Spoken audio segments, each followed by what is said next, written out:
Hello, everyone. It's Miriam Ortiz y Pino, Simplicity Expert and Certified Professional Organizer. Sorry for the time delay today.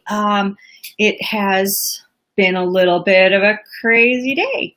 So let's, oh, what's happening? Why is my thing not working? There we go. All right. I wanted to talk a little bit about honoring your time, because this is one of the things that happened today and why I'm running late with the broadcast. But it's about how we honor our own time and how when other people's schedules or lack of sticking to a schedule might potentially get us off track on our own with our desire to be accommodating or helpful. And so I wanted to talk a little bit about different ways of looking at time and how to be flexible with it without being too perfectionistic, but also honoring your own commitments so that you get what you need to get done in a timely fashion. But before I get too into that, I also wanted to point out, what happens to everyone else when you're not good with your time? How is it your time management affects other people? So we're going to talk about that a little bit as well. But before we get into that, feel free to hop on over to morethanorganized.net and pick up some of the free resources there. There's several blog posts about time. One of the parts of the 3-part course is a little bit about time. And so that's a good way to get started as well. And all of those things are available over at morethanorganized.net. Also, get ready. There's a few changes coming to the website over the next few weeks, and I'm really excited. I've really been able to firm some ideas up in my own mind and streamline the entire process for you as my clients to come and view the site and see what's happening and where you can get the help you need and what kind of help you might need. So all of that's getting a little bit of a revamp and update. Basic design is going to stay the same, but some new information is coming. So keep an eye on that. But let's get back to the time. So when you are not good with your time, chances are it shows up in ways that are like doing too much. Are you doing too much? How much is too much? I would say you're doing too much if you feel like you're running from task to task to task without any time to breathe and that things start going awry, if things start falling through the cracks, if you're not working with something to help keep you on track. And, it's a sure sign you're doing too much. If you show up at the wrong place at the wrong time, if you go to call someone and realize you don't have the information you need to make the call, any of those kinds of things can be a sign from your unconscious that you are actually doing too much and you need to slow down just a little bit. This may or may not be happening to me recently. It's actually not happening to me today, but it was happening to my client today, which showed up as her not being quite ready for our session and then taking longer than usual to wrap up the session. So then I was running late to my phone call. And apparently it's a cascading thing because it happened to one of my colleagues who I was supposed to have a different call with.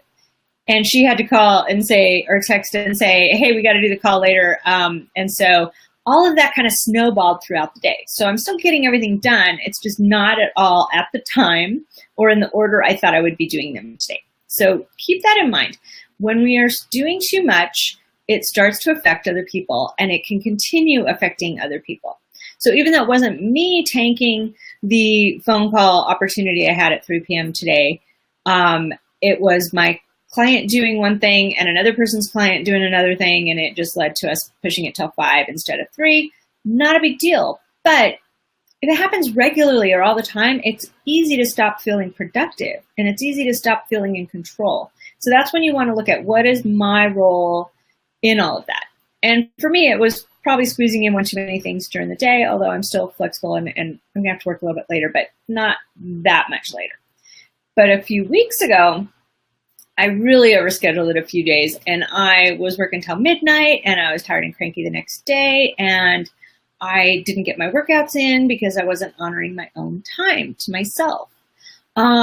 And so just keep an eye on that. I get very interested and excited about things and I say yes to too many things, even now, even when I'm aware of it. So just Those subtle reminders of feeling frazzled at the end of the day is when you need to take a look at what can I eliminate? What can I let go of? What can I stop doing as soon as possible?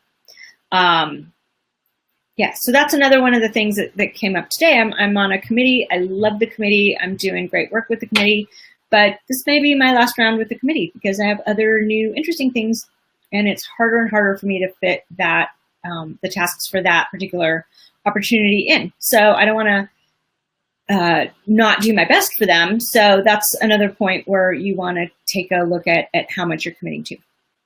All right. So, you want to leave buffer time. So part of the doing too much is think of everything you do with an extra hour all around it, on half an hour on either side of it, perhaps.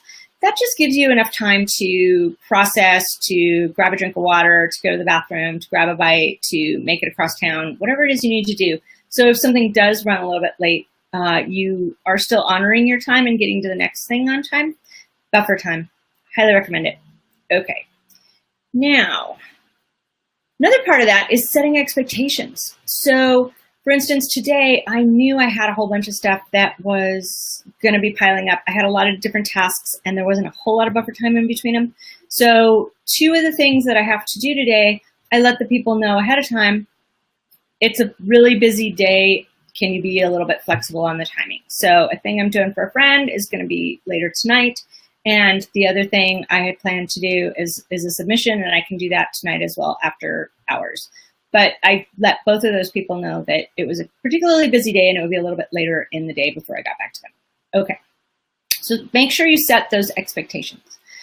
And if you are ever making an exception for a person, I don't usually work Monday mornings because I have to do my Facebook Lives. But because it's the only day you have next week, let's go ahead and finish the project on Monday morning.